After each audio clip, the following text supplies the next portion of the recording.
Because I messed around and tried to throw the shot put the other day. That was something you hurt yourself. Bruh, no, I didn't. I didn't hurt myself. You messed around, dislocated your shoulder. Bruh, nah. It wasn't even that. It was just like, just the whole motion. I was like, bro, I felt my hamstring tight. I'm like, why am I feeling my hamstring tighten up and doing this, bro? Yeah. So it was just like, yeah, I'm going to leave that to you young dudes. But when it comes to this weight pile, I'm not finna let you outdo me.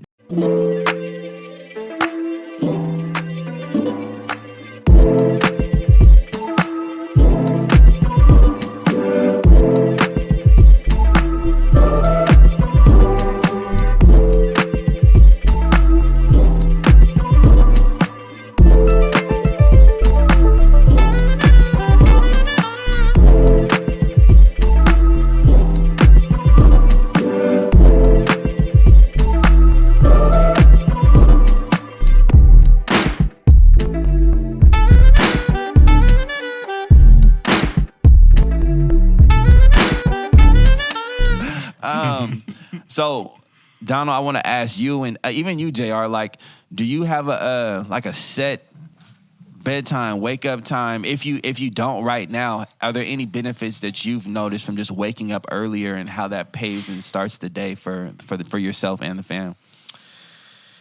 Well, for whatever reason, my kids get up like they got to be at some factory in the morning every day. So they get up at 6 every morning. I was getting up earlier to go to the gym. As of late, since, like I said, we're moving, I ended up moving all of my equipment here to the church. So I've had to put myself on a 9-to-5 schedule, which has been like, it's been a while since it's been like that because I've been having such more of a flexible schedule over the past 5 years. But doing that, having a 9-to-5, get up, shower, get ready for the day and leaving has been like kind of keeping me steady. So like, hey, these next 8 to 10 hours, I'm locked in. And I've been a lot more engaged in that sense. So I haven't necessarily had to get up earlier, but I make sure that my day is efficient, set for this. Because like you were saying before, my studio was down the hall. I could literally get up. I don't got to brush my teeth. I don't got to wash my face. I can just walk down the hall and start working. Yeah. And I think having that separation mindset, it took me a couple of days to get used to it because like it was convenient, but I wasn't necessarily, those hours I was quote unquote working weren't necessarily all locked in hours. It was like, okay, do a couple edits, rendering starts, and I'm like, oh, TikTok, Instagram. Yeah. Oh, and I'm watching TV. Okay, now I'm playing video games. Okay, now I stopped working. And so I think being at a workplace has really helped me lock in because not only obviously do I have a business, I work full-time at the Building Christian Fellowship as a youth pastor and as a production manager, leader for those of you guys that are in the church world. So I can like, okay, when I'm rendering, now I can go do stuff I need to do for the church. So it's all like constantly working, constantly going. And so having that set schedule again, like I was saying before, using my calendar and making sure I'm being intentional with my wife and letting her know too, hey, during these hours, I'm working. So if you call me, hey, what you doing?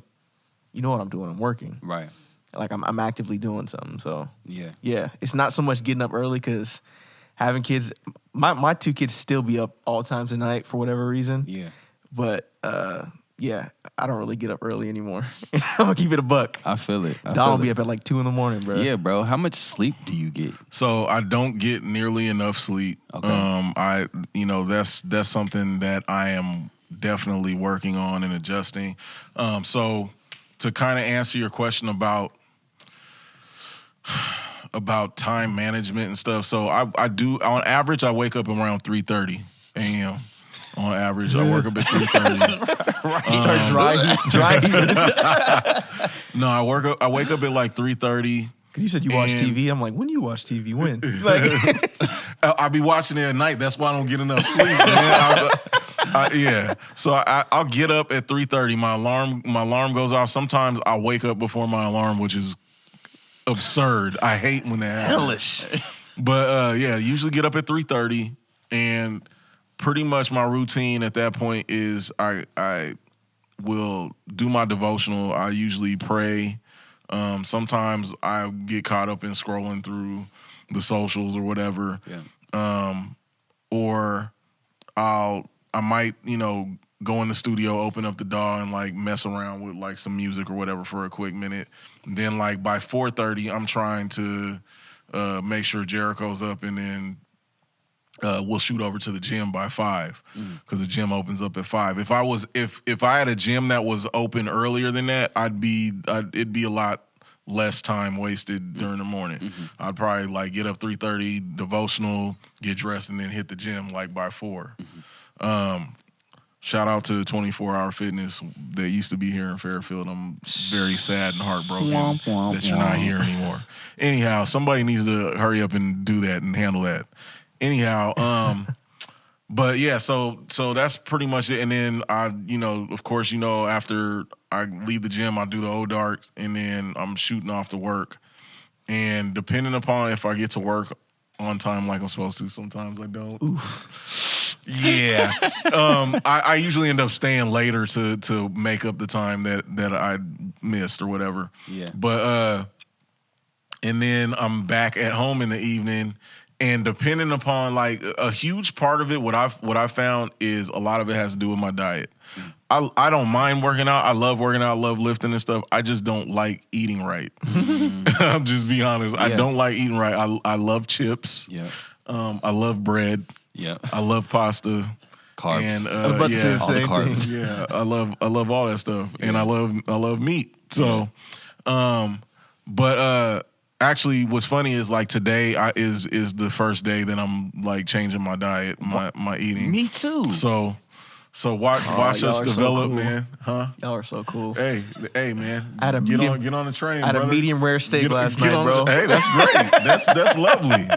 That's carne, man. That's good. No, but literally today, I'm starting my new way of eating. I'm eating clean, not drinking any of my calories. Yeah. And so I'm doing this at least for the next 8 weeks. Yeah. And so that's where I'm at. But what I've found when I've done that in the past, when my diet and what my intake has been on point and everything, mentally I'm clearer. I'm able to be more disciplined, and that includes with my time, mainly just managing my time. Like I'm not, just mindlessly just eating a whole bag of chips and watching, binge watching a series on Netflix or something, man. Because Ozark done. Yeah, right. I'm not just binge watching or like rewatching Breaking Bad for like the 5th time. Oh my gosh. You know what I'm saying? So I'm really on point. I'm able to, like I said, exercise self-control, man. And so that's where I want to get to because I'm just noticing, for one, like time is a huge thing. I think I was on IG earlier and I reposted Rick Ross. He was talking about like, how much time do you think you have left? Like how much time, and a lot of us, we think that we lie to ourselves and tell ourselves we have time. Oh, I'll do it tomorrow. Yeah. Tomorrow doesn't exist. Tomorrow starts today, right? Tomorrow is that imaginary place where all of the stuff that you say you're going to get done never gets done. Right. And so if there was a pill that we could take to keep us from procrastinating, we'd probably take it tomorrow. You know what I'm saying? When you think about it, we'd probably take it tomorrow. So for me, man, I need to be firing on all cylinders. I mean, as you know, recently I think it's been confirmed, but all the details are not there. But another podcaster, public figure, passed away this past week. Oh, yeah. You know what I'm saying? He was only 57 years old, I believe. Wasn't old at all. Yeah. You know what I'm saying? Appeared to be in great health. What's it called? He had lung cancer.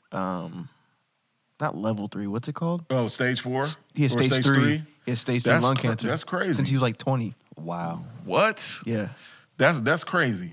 That's insane, man, to think that. And again, we never know. Like life just is full of surprises. Life constantly throws stuff at you, and we lie to ourselves and tell ourselves we got time. Yeah. But we don't know. We all know that we have potential. We have there's dreams and goals and stuff like that. But we know that we have a start date, but we don't know when our end date is. Yeah. And so for me, that's where I've been really focused on that, especially with, the recent passing of my father, just seeing how fragile life can be, man, and knowing that I've been created for a purpose, on purpose, and I want to live my life with purpose. I don't want to just live. I've lived too many aimless days. I've sat out on the couch and vegged out. You know what I'm saying? And really, it hasn't made my life any better. But I do find fulfillment when I am actively walking in my purpose, doing what I'm created to do, when I'm doing stuff like this, doing the podcast, when I'm, encouraging somebody, when I'm making music, whatever it is that I'm doing to be productive, whatever my hands find to do and I'm not being idle, I find purpose and I find it very energizing. And so, that's the journey I'm on right now, to get my diet together. I already have a schedule, but I don't necessarily, my schedule is not, it hasn't been optimized yet. Yeah. You know what I'm saying? So, that's where I'm at with my schedule. Yeah. What about you? In regards to the health? Just in regards to everything, because I know you were saying you realized, you just got the revelation time. that if you wake up earlier, you can be more productive. Yeah. If you wake up earlier, you get more time in your day. Right? Okay. I think, so for me, I was definitely the high schooler that slept in till 1. Easy. I'd be up late and I'd stay up late. And I don't even want to let that come out. I used to love sleep. I used to love sleep a lot. Like I'm could be very comfortable, but I know that my dreams aren't in my comfort zone. You know what I mean? I could dream about them or I can manifest them. So manifest what? I'm gonna. I'm just playing. Don't do me like that. I'm just playing. Crystals. What? So the universe. I'm sorry. Go ahead. So man. This what I'm about to start doing is waking up at 6 a.m. I'm gonna start there, and we actually started getting our health in check too. Around that's me, Nod, my mom. Yeah, Caleb and Austin, they in it too. So it's actually like we have a whole like accountability group. I got 2 separate ones. One with some of my fit bros that I don't even feel like I'm in the right class because they've been working out for 2 years already. I'm not worthy. You know what I'm saying? Like, I shouldn't even be here right now. And then I have a ground level accountability group too. Because I wanna take some things to another level. I need more energy throughout the day, and I know that I've been real sedentary lately, and I feel like if I'm more active, that'll help. And then another aspect of it is just being in competition lately with some of my younger siblings, younger cousins, and losing. I've been taking some L's lately, and I'm not ready to pass the torch. You know what I mean? In regards to like just my physical abilities, Bro, you talk about passing the torch, because like I'm gonna tell you what. Oh my God. I'm gonna tell you what, bro. Oh wow. I'm gonna tell you what. Yeah. Jericho got me on my toes straight up. Yeah. So this young man, 16 years old, bro, and can bench press 315, right? I didn't do that until I was a grown man, until I was a full grown man. Yeah. Right? And so and even now, like just being out of shape, like it's a challenge for me. I can do it, but like I see him like leaps and bounds his strength in his youth going, and I'm like, bro, I'm not finna let you outdo me. I'm taking you to deep water. So I gotta be on my A game. Like you said, I'm not ready to pass the torch. You know what I'm saying? Because I want my son to still be able to look up to me. You know what I'm saying? Like it's cool that you can throw a shot put, because I messed around and tried to throw the shot put the other day. That's something you hurt yourself. Bro, no, I didn't hurt myself. You messed around and dislocated your shoulder. Bro, nah. It wasn't even that. It was just like the whole motion. I was like, bro, I felt my hamstring tight. I'm like, why am I feeling my hamstring tighten up and doing this, bro? Yeah. So it was just like, I'm gonna leave that to you young dudes. But when it comes to this weight pile, I'm not finna let you outdo me. Yeah. So in essence, it's the little things, because his big thing, his mindset right now of wanting to be an elite level athlete is like, I got to separate myself from all the other good athletes that are out there. Absolutely. And if that means I wake up early in the morning, I got to wake up early in the morning. If that means that I need to be hitting the weights and conditioning twice a day, then that's what I'm going to do to separate myself and have that edge. You know what I'm saying? Not just go the mile because you asked me to, but I'm gonna go the extra mile. And so for me, that's the same mentality that I have, because I want to lead by example. Yeah. You know what I'm saying? I don't want to be the dude that's just telling you in theory how to do something. I want to be the dude that's like, oh, I've been to the mountaintop. Right. And this is how we get there. Let's go. Yeah. But yeah, that when you said that like struck that nerve in me, because that's been like the big thing that's been nagging me in the back of my mind. And like, I he's think getting stronger. I think what's the way he said it though.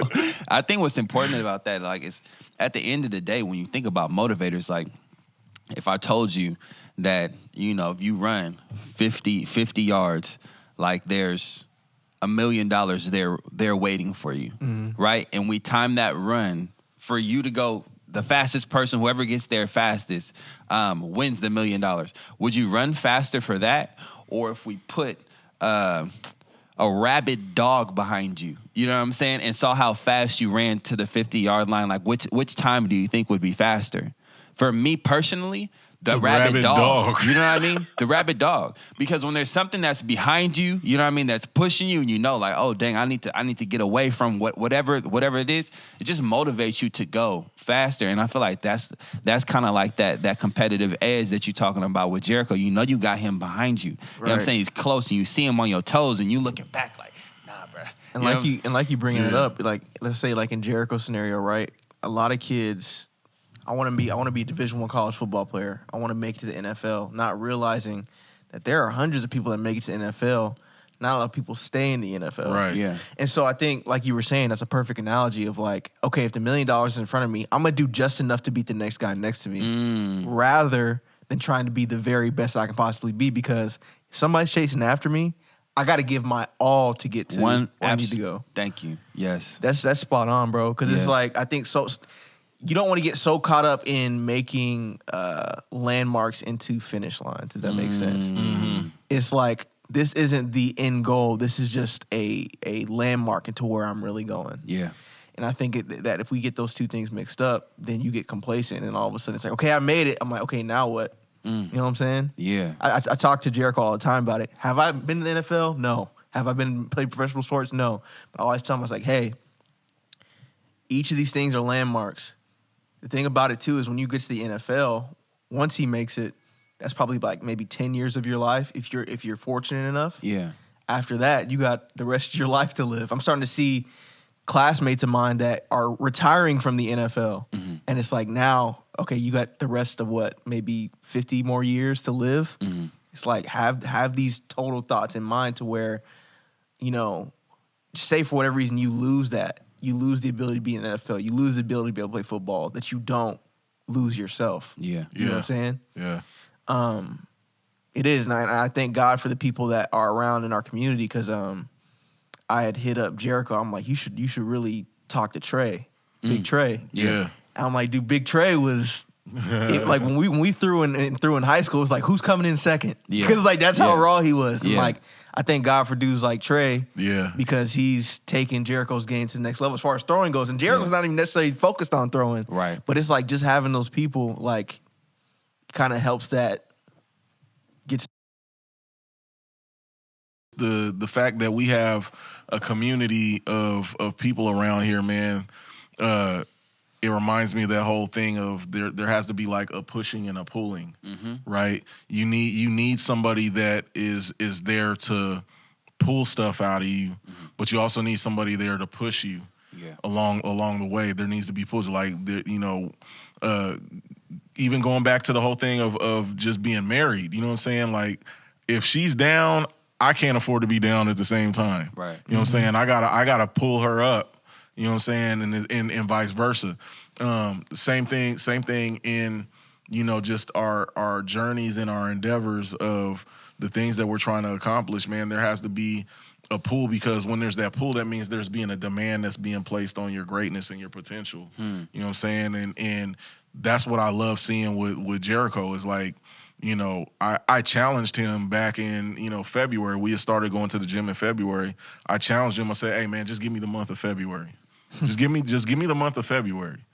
And we'll and then after that you can, you know, just go whenever you want to the gym and do whatever you want to. And then he just stuck with it. He's like just been sticking with it all the way up to this point. And the reason why is because he's been seeing that, like, I don't know what it was, but because we didn't always post whenever we went to the gym, but like I guess it was just pretty much in his performance and overall just his demeanor and the way he carried himself that people were saying like, oh, there's something different about this kid. Like he's super locked in right now. And people have been, you know, going far and wide, coming from far and wide to help him get to where it is that he's trying to go. Wow. And I believe that's the same thing with us. Like even with us, like this is a small beginning, but people are seeing us move. Like we're it's easier to steer something that's moving than something that's just sitting still. Yeah. You know, sitting still idle. And I believe that, you know, we're not always gonna be small, that WMD is gonna be something that's gonna grow and become a global phenomenon. Yeah. I don't know about y'all. That's where I'm looking at. Man, bro.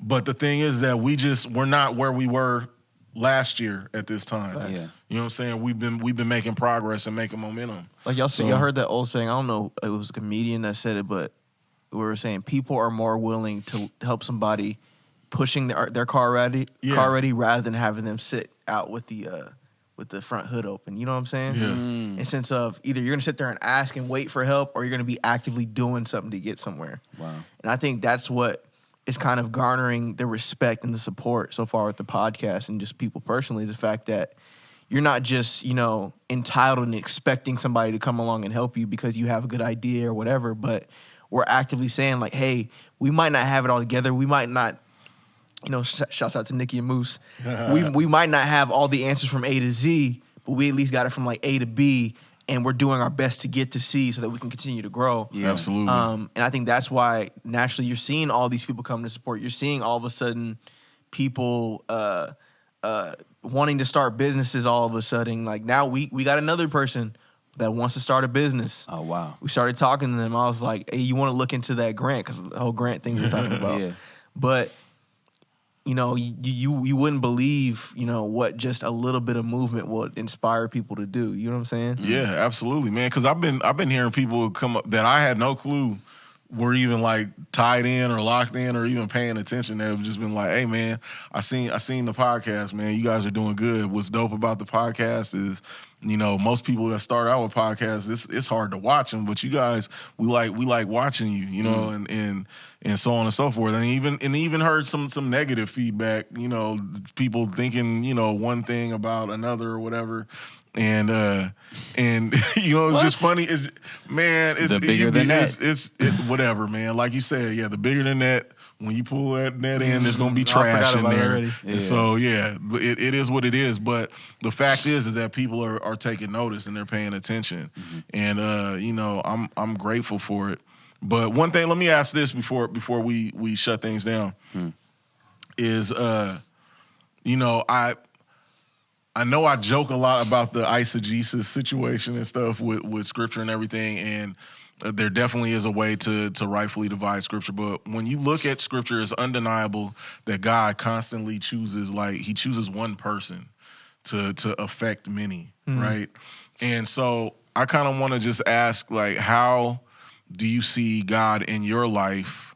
You know what I'm saying? Not saying that you're necessarily David and Goliath story. Not saying that you're Joseph in the, you know what I'm saying, the story. But how do you see God using your life as that one life to impact the people that are around you, or to change the trajectory or the story of your family tree or, you know, your sphere of influence?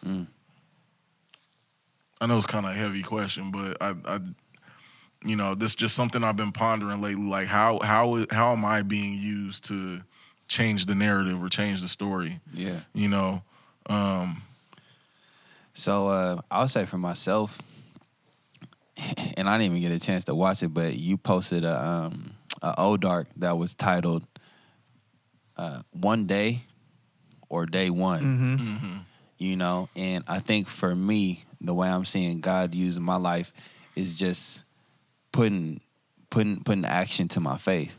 You know what I mean? And actually moving on something instead of just continuously putting off, you know, the vision, putting off the dream, acting and starting and doing something and moving forward, which honestly it's not a one-time thing. That's one thing I'm realizing. Like, this action is not one time. It's not like, oh, started a business or achieved this accomplishment and now it's done. I've arrived. Or I've arrived. You feel me? Or even in regards to salvation, like I'm just one time. I just need to repent. Just one. Like, no, this is an everyday thing. You know what I mean? I need to be putting action to this every single day. Like, I need God every single day. There's still things that I need to start day one. You know what I'm saying? My water intake today. You feel me? Increasing that day one. The gym day one, and just consistently taking off bite-sized pieces and being willing to go through the process. That's how I see him acting in my life right now, and I see it affecting others, because people who were procrastinating on certain things they knew they needed to be doing have started and said, well, I started because you did. Yeah. That's good. That's good, Josh. I think I'm starting to realize, not only with this podcast as of late, because I've been having, like you saying, more and more colleagues coming out like, hey, bro, I'm on episode 8. Like, I've been watching. But I think it's just that whole thought process of understanding that there are people watching. I came to the realization of the level of influence that I had when I became a youth pastor. Because there'd be like certain bad habits I knew I would have, but then all of a sudden I see all the young men I'm discipling start to do those same bad habits. And so when I noticed that and I realized they are watching my every move, is where I realized that I have to be on my P's and Q's. I had shared early on in our podcast about how my mom was saying how my act of faith in going into ministry full time helped her with her faith. It's like that kind of played it into it too. And I kind of realized, like, hey, the decisions you make, and I'm just me speaking to myself, the decisions that you make don't just affect you. The choices that you make don't just affect you. The way that you speak, the way that you present yourself doesn't just affect you.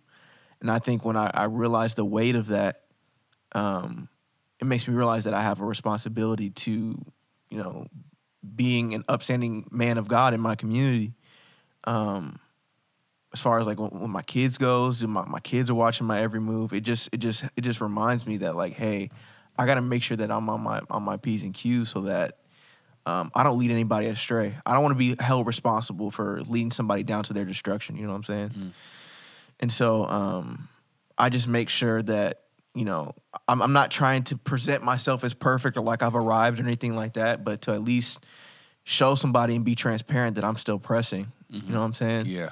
I'm not afraid to tell the truth. I'm not afraid to tell people that I don't got it all together, because I think that's fake. It irks me more to see people on social media act like they got it all together when you know good and well it's like, come on, bro. Right. But Cap. Yeah. Cap.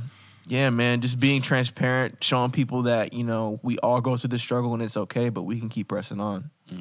So that's good. When you were just talking, and especially when you saying about not being afraid to tell the truth, it reminded me of a Charles Spurgeon quote where he says that I'd rather be the echo of truth than the voice of falsehood. And that's a huge thing, man, especially like all of us have some level of influence, and we need to know the impact of that influence and what direction we're leading people. You know what I'm saying? That we're not leading them down the path of destruction. You know what I'm saying? Because you can have good intentions. You know what I'm saying? They say the road to hell is paved with good intentions. But we need to make sure that we know what it is that we need to know what it is that we're doing. So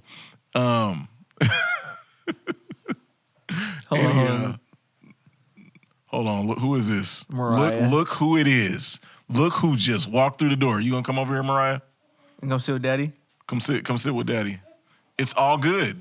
It's all good. Because we was talking about y'all anyways. Come here, John Bobby. Come here. Come here, John Bobby. Come here, Scoop.